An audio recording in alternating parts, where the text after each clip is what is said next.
What's up, YouTube?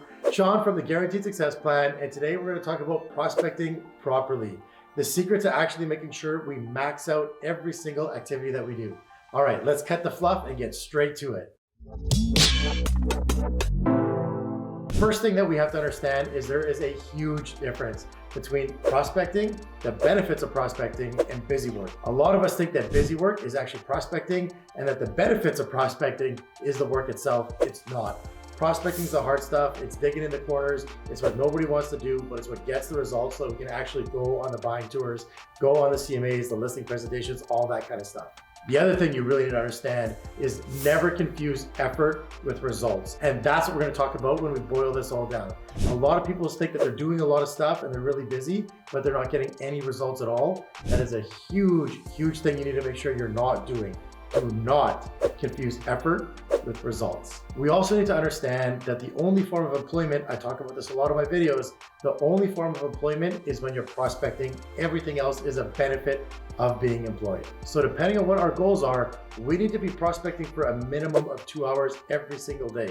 I learned 3 big lessons when I started this business. The first one is that prospecting is employment and we always got to make sure we stay employed. The second one, no matter how busy you are, I remember I did 17 transactions one month, my first year in the business. I actually stopped prospecting because I thought I made it. I thought my phone was just going to keep ringing. The deals were just going to keep coming. I stopped prospecting. The very next month, goose egg. I didn't do a single deal the next month. And the third thing is actually how to make sure we maximize every listing. So how we build 5 transactions off of every single listing. We're going to get into that to another video. We're going to focus on prospecting here. So if we're not actively working with buyers and sellers, we need to actively be working to get buyers and sellers. So if you think about yourself as an employee, I talk about this a lot as well in my videos. If we have our employee hat on for the day, we're actually going to be putting in an 8-hour day of just prospecting. So that doesn't mean making cards, updating a brochure, all that kind of stuff. That means actually physically prospecting, because that's how we're actually going to get to use those cards, send out those mailers, and do all those listing presentations and the things that we want to get to. Here's a secret to actually prospecting properly. You have to consider 2 things every single prospecting activity that you do.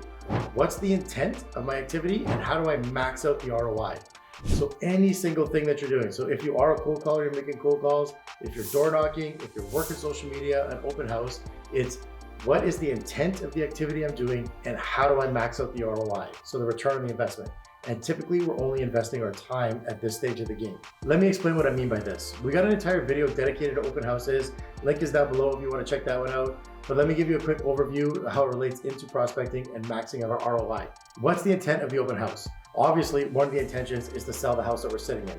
But if we actually look at the stats, the failure rate is almost 99% to sell the house that we're sitting in. So if our intent is to sell the house that we're sitting in, our focus and our direction of that activity is going to be to sell the house, failing 99% of the time. What our intent has to be is actually to acquire new buyers, obviously to increase our business. So if our intent is to actually acquire more buyers instead of actually sell the house that we're sitting in, we're going to have 2 completely different strategies. One is going to be to try to force the house that somebody doesn't want to buy or collect email addresses. The other is going to be to qualify what somebody actually needs, be the solution provider, and actually go sell them the house that they want. It might be the house you're sitting in. You might end up double ending it, which is amazing. But if not, you're actually going to be able to acquire that client as a buyer, take them shopping, and provide the solution for them and get the sale for yourself. Let me dig into this a little bit further. So again, if our strategy is over here to sell the house that we're sitting in, when somebody comes in, we're going to take them for a tour of the house and we're going to talk about the fancy new appliances that they just bought, the brand new cabinets, the upgraded flooring, all that kind of stuff.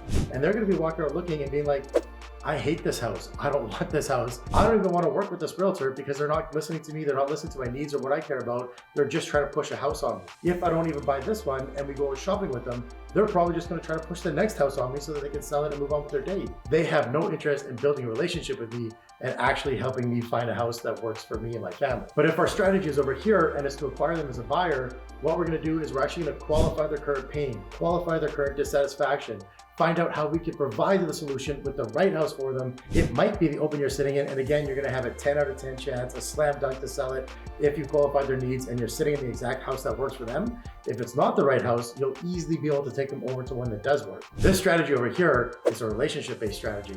This one's gonna increase your business, increase your production, and increase your overall income. This one is a transactional-based strategy. This will not increase your business. You're gonna sit there wondering why it's been 3 years of open houses and you've never sold a single one, and you hate it and you're never working them again. One, you're gonna love your job. The other one, not so much.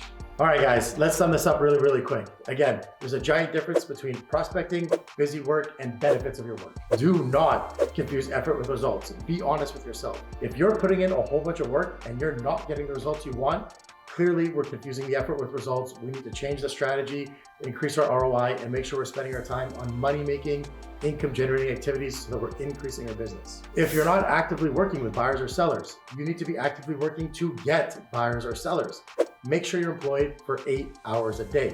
If you're not, you will not increase your business. And the big secret, what is the intent of the activity we're doing and how do I max out the ROI? Take a couple minutes, truly think about the activity, think about what the real reason is why you're doing it and how we're gonna max out the productivity of that activity. And I say this in a lot of my videos as well. If you are an employee and the boss of your business, which you are, if you're looking at yourself as an employee, would you fire yourself or would you keep yourself employed based on the effort and the results that you gave every single day? All right, guys, so if you found that really useful and you want more content just like this, ring the bell here, subscribe so you don't miss anything. Leave me a couple comments or questions below. I hope you guys all have a great day.